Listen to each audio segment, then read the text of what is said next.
This underground pit contains thousands of life-size figures representing an army. Made of terracotta or clay, these figures were originally painted with vibrant colors. But what is the Terracotta Army? And why was it buried underground? This pit and the army within is associated with the tomb or mausoleum of the first emperor of China, Qin Shi Huang.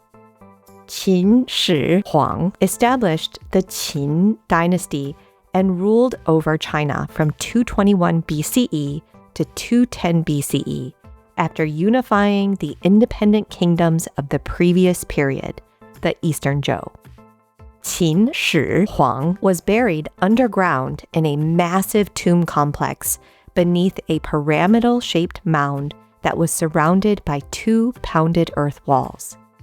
The Terracotta Army was buried in 3 pits that were found near the walled tomb complex.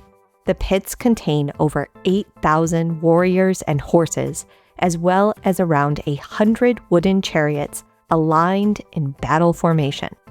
These pits were designed to last forever, though many caved in when the capital was destroyed by rebels after the fall of the Qin dynasty.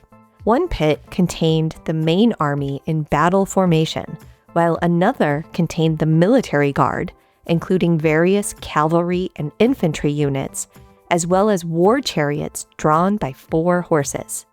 The third pit represented an elite command unit, complete with high-ranking officers and war chariots.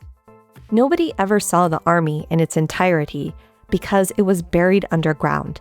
It did not need to be seen to serve its purpose. The army was made to serve the emperor in the afterlife. The terracotta soldiers were crafted with close attention to detail. They were fired in a kiln between 900 and 1,050 degrees centigrade. At this low temperature, the unglazed clay remains porous, giving it its name, terracotta, or baked earth. After the sculptures were fired, they were painted in bright pigments, including Chinese purple. Unfortunately, only hints of the original pigments remain today. The figures were made in palace or local workshops and had quality control inscriptions on them. The soldiers carried real, rather than replica weapons, including spears, halberds, dagger axes, swords, crossbows, and arrows. Like the sculptures, the weapons also had quality control inscriptions. Nothing but the best for the emperor's afterlife. It is estimated that it took 1,000 artisans 1 year to make 700 terracotta soldier sculptures. That's 7,000 figures in the 11 years that Qin Shi Huang reigned before his death. It's likely that he was already planning his enormous tomb complex even before he became emperor. 6 different ranks of soldiers are represented in careful detail: a high-ranking officer, a middle-ranking officer, a standing archer, a kneeling archer, a charioteer, and cavalry. Each sculpture weighs around 330 to 440 pounds. The legs are solid for stability, while the torso and arms are hollow. Each sculpture is made of 7 parts: a base, feet, legs, torso, arms, hands, and head. These were made in a limited number of varieties and were modeled separately in molds and then fitted together in a multitude of combinations, like mix and match, to create an illusion of a real army composed of individuals. Different sets of eyebrows, goatees, and mustaches were added to make the figures look even more realistic. Molds were used to standardize and speed up production so that thousands of sculptures could be produced efficiently. Artisans paid close attention to the details of the soldiers' dress and hairstyles. It was important to the artisans to convey the specific rank and function of each figure, but also to render them in accurate detail to make them as naturalistic as possible.